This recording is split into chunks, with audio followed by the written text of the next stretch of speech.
Hi, ladies and gentlemen. My name is Clovis Masume, and today we'll be presenting on lab 3, which is basically the second part of first hack lab. So, in this presentation, we will explore a vulnerable computer system by enumerating it to identify and exploit any vulnerabilities that we can use to brute force access into the system. We'll also explain what is attack taxonomy. We'll see some common attack vectors and privilege escalation.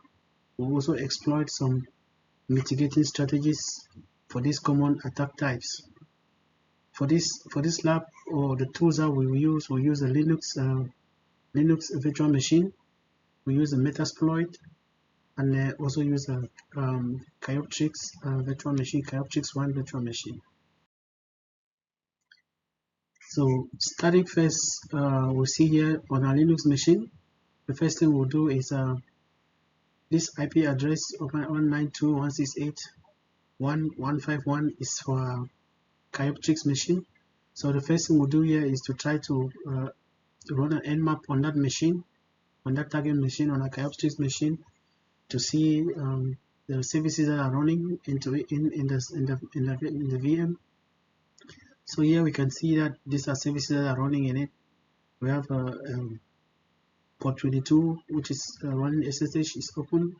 We have HTTPS running on port 80, which is open. We have other ports that are open, and the one that is more interesting to us here will be the one port 139, which is running NetBIOS, and it's running the Samba service, which is Samba is the service that is used to by Linux systems to connect for file sharing and printers, for remote file sharing and printers with other systems, including Windows.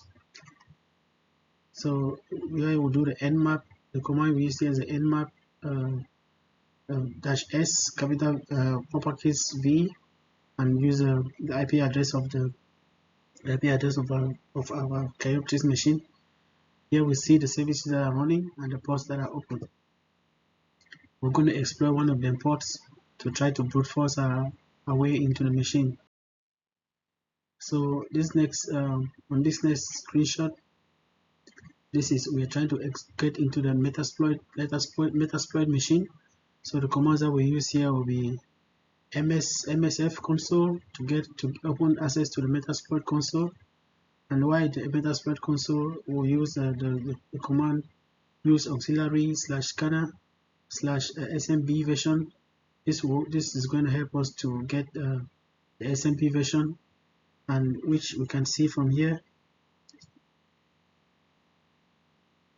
For SMP version, we can see from here, this system is running Samba 2.2.1a. And then to be able to, now we'll see that the vulnerability we are trying to attack here is the Samba, which is vulnerable. And now we've seen the version which is running.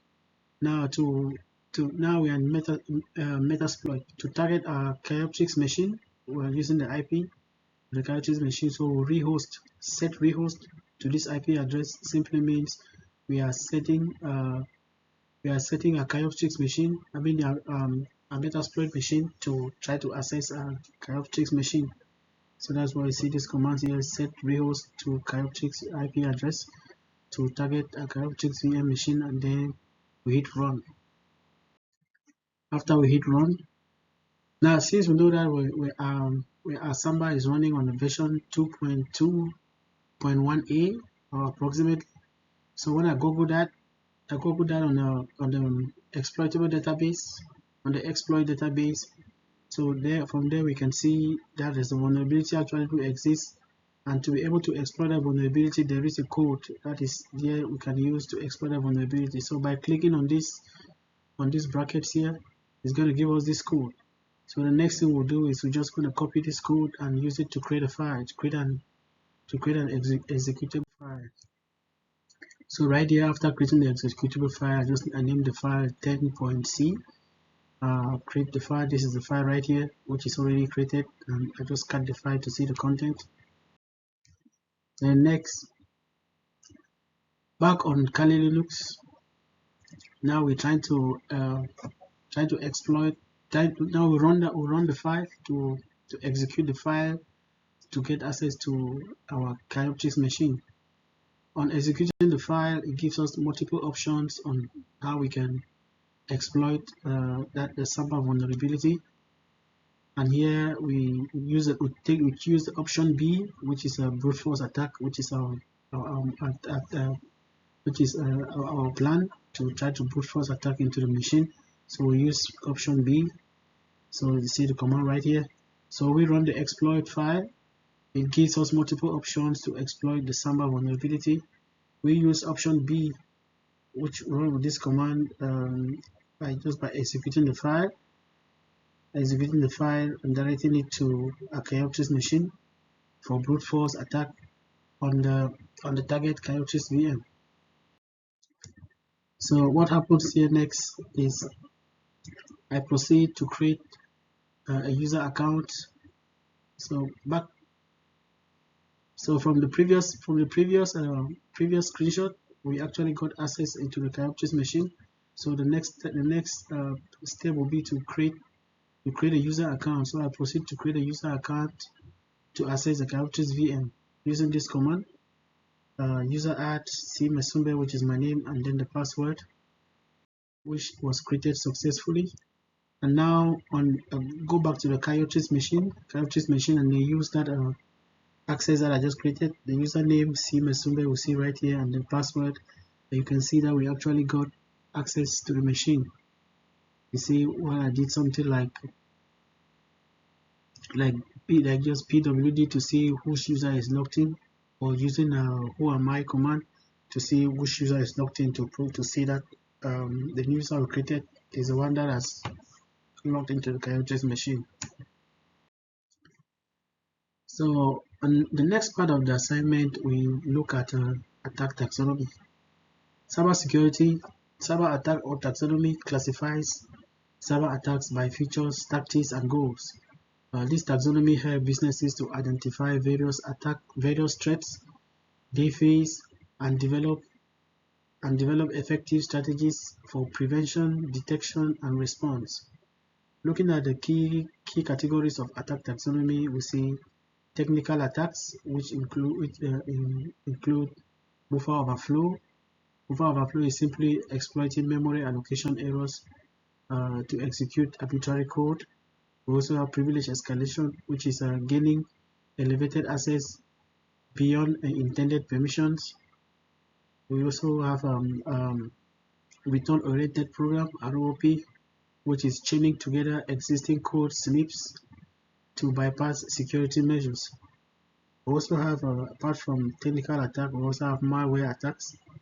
For malware attack, we have viruses, which is like a self-replicating code that attaches to legitimate programs. We have Trojan, which is a malicious software which disguises as a legitimate application. We also have rootkit, which is basically tools that provide unauthorized access while hiding their presence in the system. Then we have the backdoors, which are unauthorized methods of accessing system, which is often established after a malware attack. Attackers basically create a backdoor, so even if they are discovered, they can always find a way to get back into the system. So continuing on attack taxonomy, we also have social engineering attacks. This include phishing attacks, which is tricking users into revealing sensitive information through deceptive communication, like sending an email, trying to convince someone to click on the link. We also have spear phishing, which is targeting phishing attack aimed to a specific individual in the organization, like say the CEO. We'll have watering hole, which is compromising, which is an attack where we can compromise a trusted website to target a specific group of people who do access that website. On denial of service attacks, we have denial of service attack simply means overloading a system with malicious traffic to make it unavailable to legitimate users. If the that is called DOS attack, denial of service attack, if it's done from one source. But attackers can go ahead and use multiple computers or multiple bots to attack a particular system, and that time it becomes a distributed denial of service attack, where you use multiple computers or multiple bots to try to attack a particular system. We also have there we see the importance of attack taxonomy, understanding threat landscape. We have it also helps to for risk assessment and also strategic defense planning. Okay, going back to how we can gain access to system, which we discussed on this lab. First, we try to get initial access, just like we did from the lab. We find vulnerabilities in the system through enumeration. From one of those vulnerabilities, like we saw the Samba vulnerability, we try to exploit that vulnerability using other tools like Metasploit to get access to that. Going through Metasploit to target a particular system to get access to the vulnerability that we use Samba here. And then when you get the vulnerability, you can now do a privilege escalation if you want to. How we can do a privilege escalation is that while we're already in the system, they will know that the most powerful access in the system will be a root access. So we can create a user just like I created a CMSumbe user. But since I already first got the root access, I can now go to the sudoers file. Since the Linux system, I can go to the sudoers file and basically grant that user root privileges. If that user is granted root privileges, they can basically do anything in the system. So that's an example of privilege escalation that we can do. Now we also look at common attack vectors, which we have seen already. Common attack vectors are like buffer overflow, rootkit, Trojan, backdoors, viruses, return-oriented programs, and common social engineering attacks. Common social engineering attacks here will be like we can talk of phishing itself, which is sending deceptive emails. We can talk of spear phishing, which is targeting particular individual in the organization or in the system.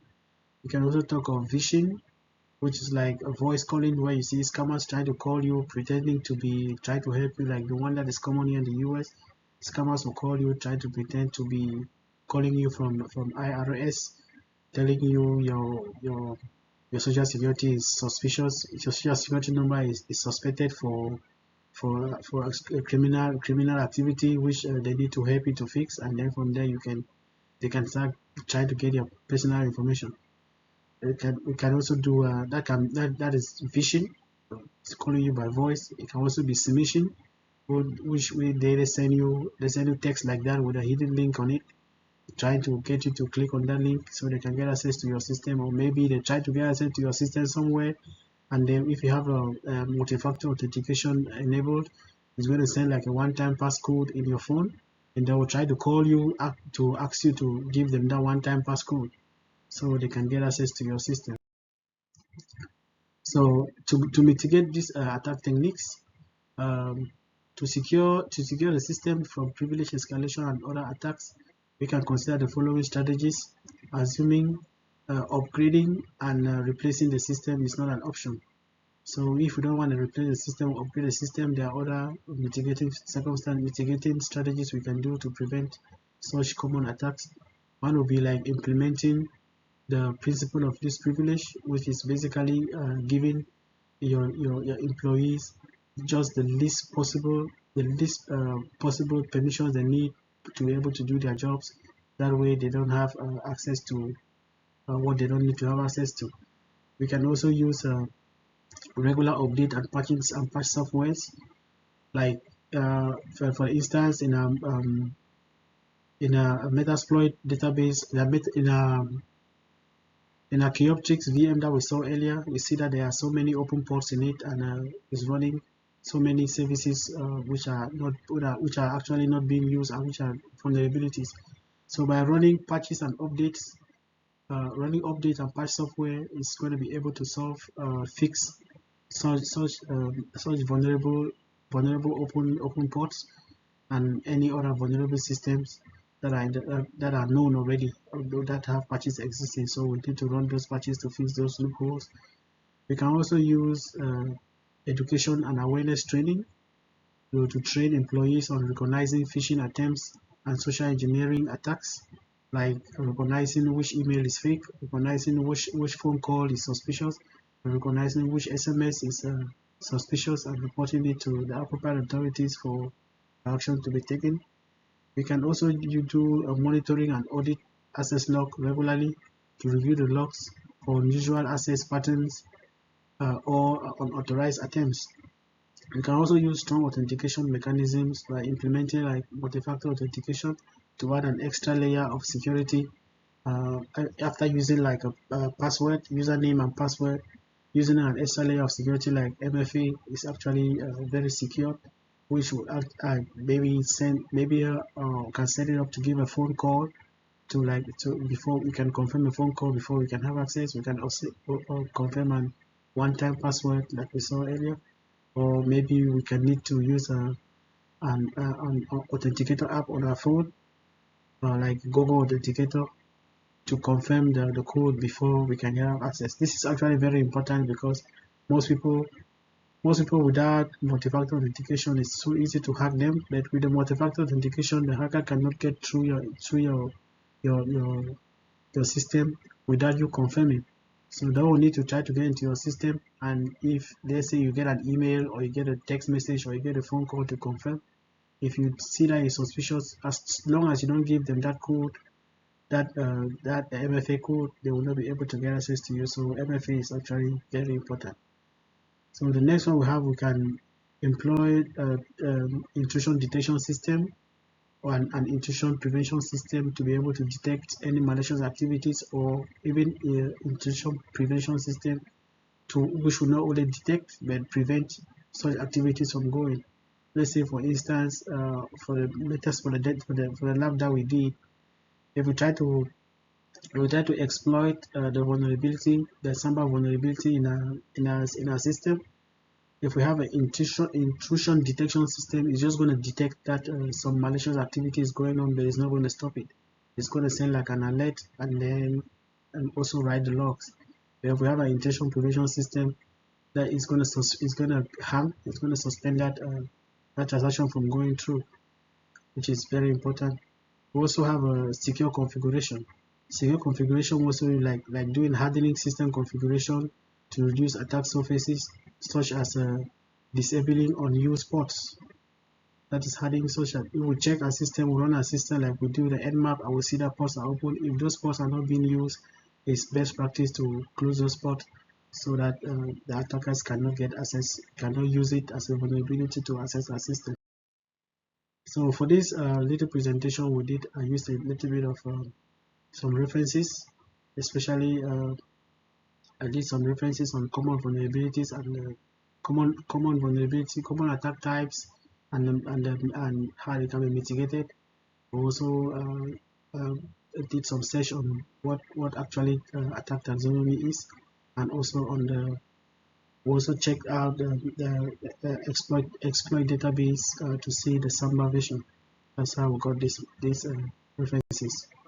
Thank you. That will be the end of our presentation for today. Thank you.